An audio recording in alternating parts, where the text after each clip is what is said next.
200 angels abandoned heaven. They came to earth. They took human women as wives, and their children became monsters so terrible that God had to drown the entire world to stop them. This isn't mythology. This is Genesis 6. And the Book of Enoch tells you exactly what they did. You think you know the flood story. Sunday school version. People sinned. God sent rain. Noah built a boat. But that's not the real story. The real story is so disturbing that most churches won't touch it. Because the flood wasn't just about sin. It was about something far worse. It was about corruption. Genetic corruption, supernatural corruption, the kind of evil so profound that the only solution was total annihilation.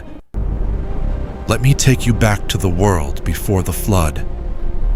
A world you won't recognize. Genesis chapter 6 opens with a sentence that should make your blood run cold.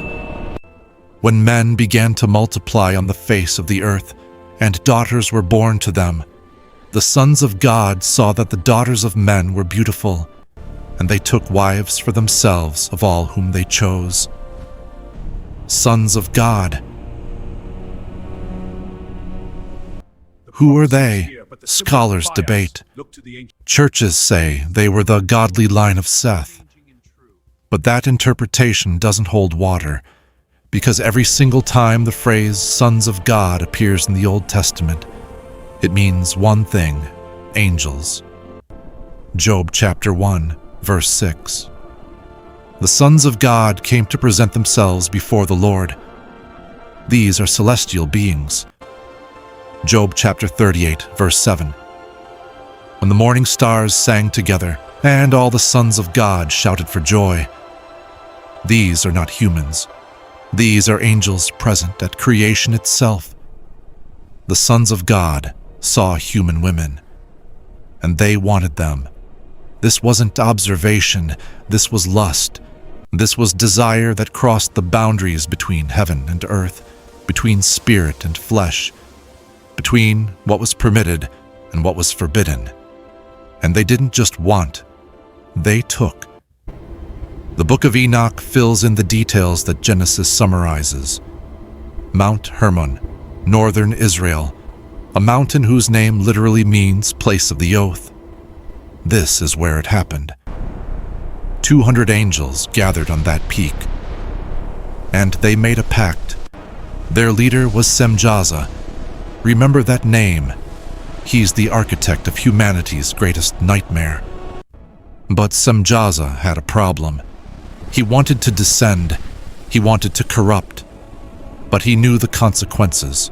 He knew what rebellion against God meant. So he made the others swear an oath. All 200 of them. They would bind themselves with curses so that none could back out. If they were going down, they were all going down together. This wasn't a spontaneous fall from grace. This wasn't a moment of weakness. This was premeditated, calculated, organized rebellion. And then they came. Picture it. The sky tears open, 200 beings of light descending like falling stars. But they're not coming to help. They're not coming to guide.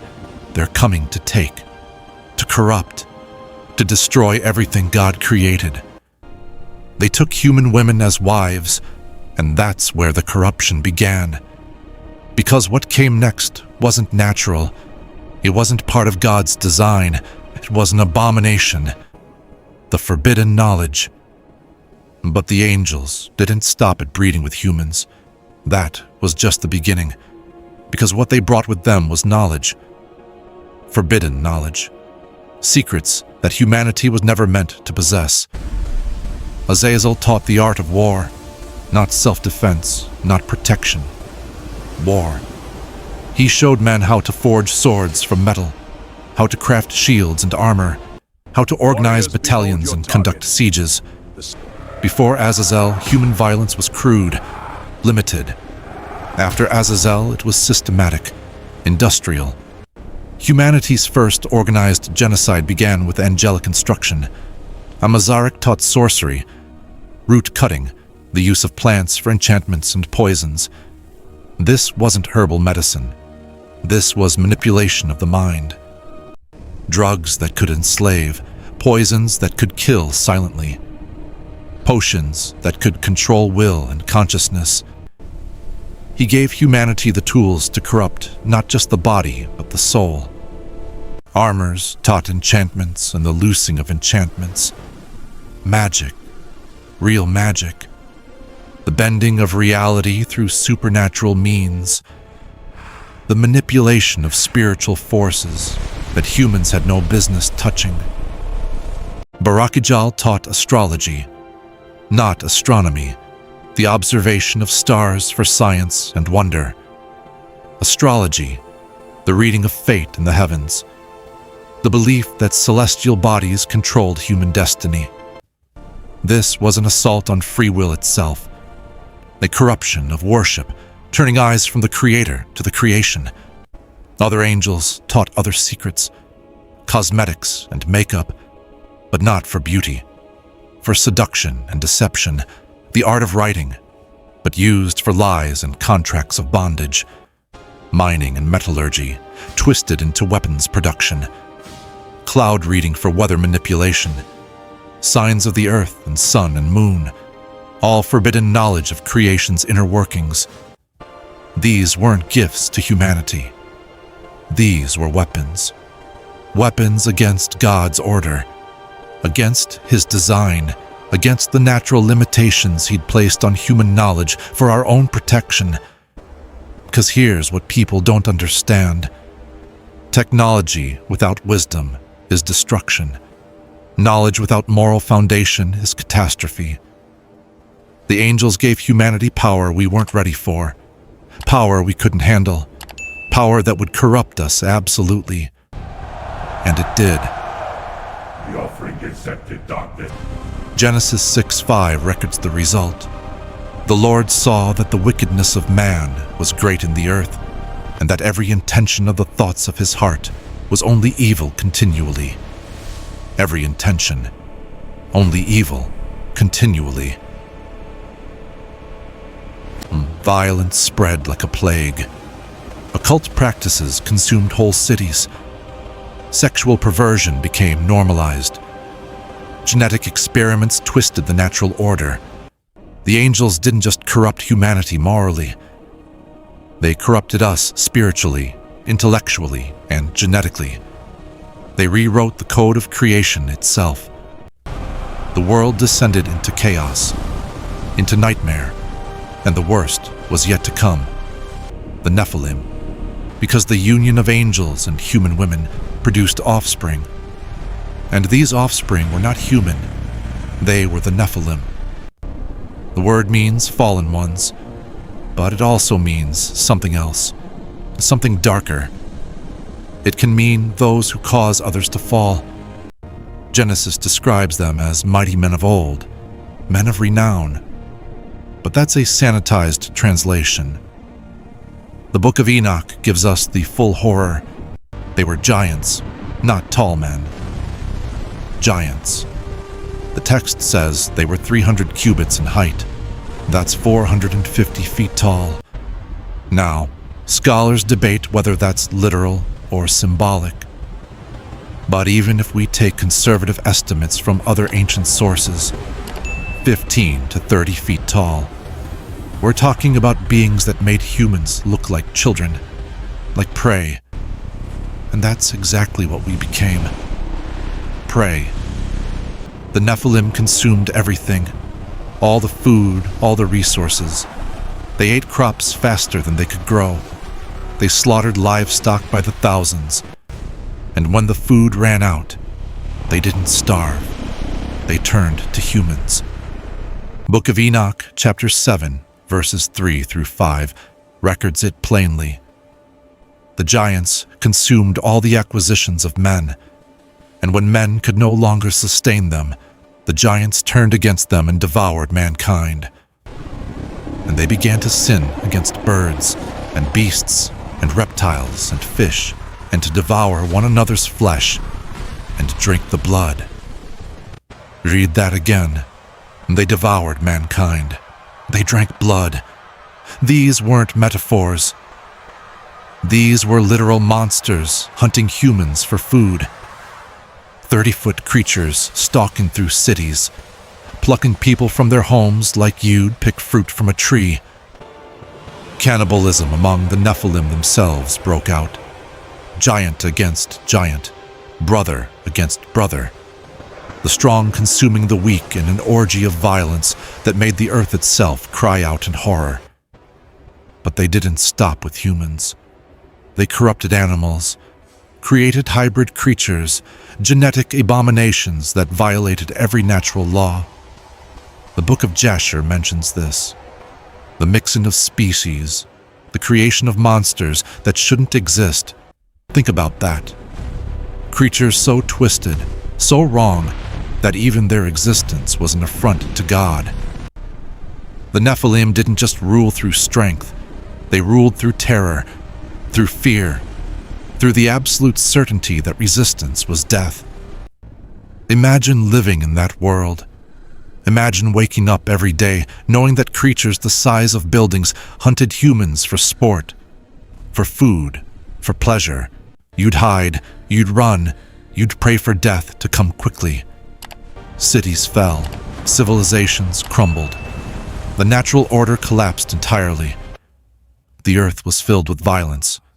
Literal violence, yes, but more than that. The Hebrew word is Hamas. It means violence, but also wrongness, corruption, everything operating against its intended design.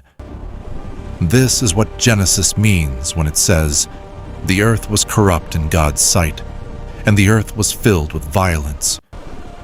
It wasn't just bad behavior. It was genetic corruption, spiritual corruption, the complete unraveling of creation itself.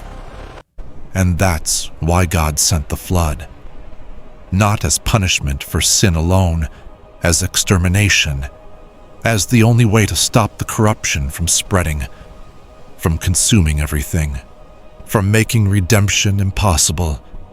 The Nephilim had to die, every single one, because if even one survived, the corruption would start again. The judgment. God saw the corruption. He saw what his creation had become, and he made a decision. First, the angels. They couldn't be killed. They're immortal beings. But they could be bound, imprisoned, removed from the equation. Azazel, the one who taught warfare, was cast into the desert, into a place called Dudael, thrown into darkness, bound under jagged rocks. There he waits in punishment until the final judgment. Semjaza and the other leaders, imprisoned for 70 generations, bound in chains of darkness.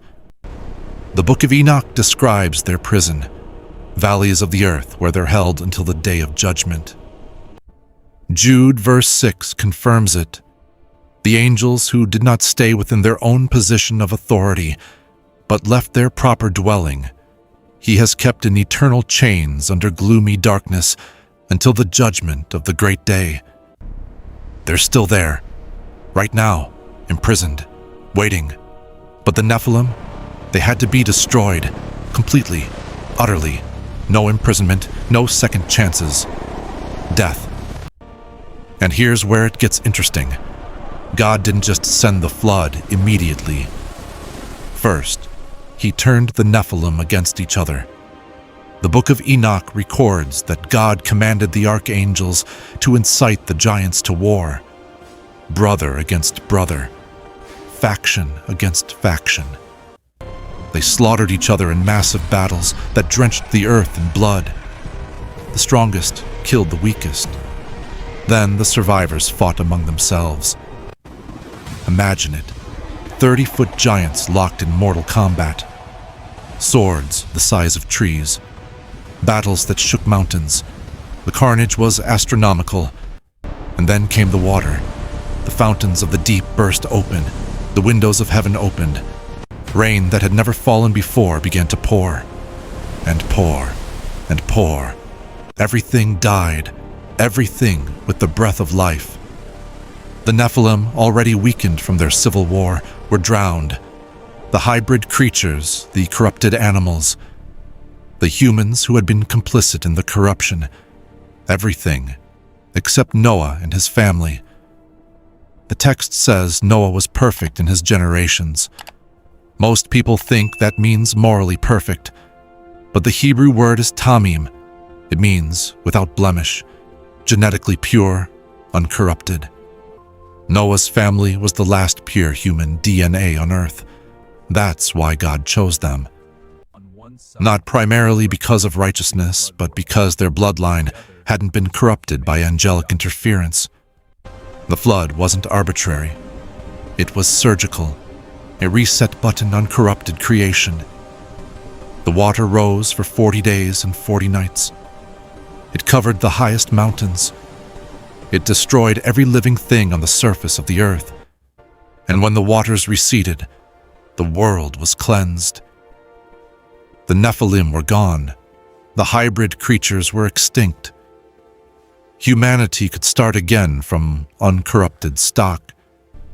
But the story doesn't end there. The aftermath. The bodies of the Nephilim died in the flood, but their spirits, they couldn't die because they weren't fully human. They were hybrids, half angel, half human, and that created a problem. When they died, their spirits became disembodied, trapped on earth. Unable to return to heaven, unable to find rest, these disembodied spirits of dead Nephilim, that's what demons are. Think about it. It explains everything. Why do demons want to possess human bodies? Because they used to have bodies. They're trying to get them back. Why do demons recognize Jesus in the Gospels immediately? Because they were alive when angels walked the earth. They know exactly who he is. They remember the time before the flood. They remember their fathers, the fallen angels. They remember their own deaths in the rising waters. Demon possession isn't random. It's the desperate attempt of corrupted spirits to inhabit flesh again, to regain what they lost when the flood destroyed their physical forms. The fallen angels themselves are still imprisoned, still bound, still waiting in chains of darkness. But Revelation chapter 9 tells us something terrifying. They won't stay there forever. In the end times, they'll be released. The fifth trumpet sounds, and a star falls from heaven to earth. He's given the key to the bottomless pit. The shaft is opened. Smoke rises like a great furnace, and out of the smoke come locusts, but not normal locusts. These are described as having the power of scorpions, faces like human faces, hair like women's hair, teeth like lions' teeth. They're led by a king named Abaddon in Hebrew, Apollyon in Greek. The destroyer. This isn't symbolic poetry. This is prophecy about the release of imprisoned beings. The fallen angels and their demonic offspring, freed for the final assault on humanity. And Jesus himself connected it back to Noah. Matthew 24:37. As were the days of Noah, so will be the coming of the Son of Man. Most people think he meant general wickedness. But what if he meant something more specific? What if he meant the same events? Angels crossing boundaries, corruption of human genetics, hybrid beings, supernatural evil manifesting in physical form. What if it's going to happen again? This is the story they don't teach in Sunday school. The full account of what made God destroy the world. The angels who descended, the knowledge they brought, the monsters they created, the corruption so complete that only total annihilation could stop it. If you want more investigations that go this deep, that uncover what's been hidden, You need to subscribe to Beneath the Scripture right now. Hit that button. Because we're not done uncovering the mysteries that have been buried for millennia. The warning: 200 angels, millions of humans corrupted, an entire world drowned. And according to the Bible, it's going to happen again. The angels are bound for now, locked in their prison of darkness, but not forever. Revelation says they'll be released, and when they are, the same corruption, the same hybrids, the same nightmare will return. The pattern is already there. Genesis describes the pre-flood world: genetic manipulation, forbidden knowledge, corruption of natural order, giants walking the earth. Revelation describes the end times: supernatural beings released, mark of the beast, genetic marking, hybridization of humanity, giants or hybrid creatures returning. Jesus said it would be like Noah's day, not similar. Like, the same events, the same corruption, the same choice between remaining pure or accepting corruption. The question isn't whether it will happen. The Bible is clear that it will. The question is, are you ready? Do you understand what you're watching for? Do you recognize the signs? Because the same powers that corrupted the ancient world are working right now. The same angelic forces that brought forbidden knowledge are still whispering in the darkness. The same drive to corrupt human genetics, to blend the natural and supernatural, to violate the boundaries God established. It's all still here. The flood destroyed the bodies, but not the spirits. The demons are still active. The imprisoned angels are still waiting, and the clock is ticking toward their release. This isn't a fairy tale. This isn't ancient mythology. This is the biblical account of why God destroyed the world, and it's the prophetic warning of what's coming. 200 angels made a pact on Mount Hermon. They descended, they corrupted, they created monsters, and God had to drown the world to stop them. When they're released in the end times, there won't be another flood. God promised. Rainbow covenant. No more water. Next time, it's fire. Subscribe to Beneath the Scripture. Turn on notifications, because what's coming next will shake you even more. We're going deep into the valley of Hinnom, where children were sacrificed, and Jesus said demons dwelt. We are investigating the Watchers, the angels who were set to watch and ended up corrupting. We're uncovering Goliath's bloodline and why giants survived the flood. This is just the beginning. Nothing stays buried here. The Nephilim are dead. The angels are bound. But the demons walk among us. And soon, very soon, the chains will break. Are you watching?